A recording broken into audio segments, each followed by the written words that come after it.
Napansin mo ba? Kapag mataba ka, iisipin nila na matakaw ka.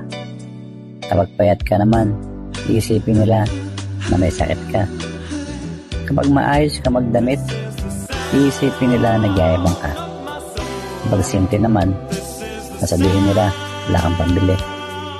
Kapag seryoso ka, nakaka-boring. Kapag funny ka naman, iisipin nila na immature ka. Kapag single ka, iisipin nila malungkot ka. Kapag successful ka, iisipin nila na mayabang ka.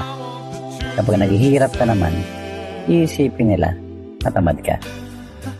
Ano man ang gawin mo sa buhay, meron at meron masasabi ang mga tao sa paligid mo. Kaya gawin mo kung ano yung nagpapasaya sa'yo. Basta wala kang tinatapakang tao at ito ay makakabuti para sa'yo.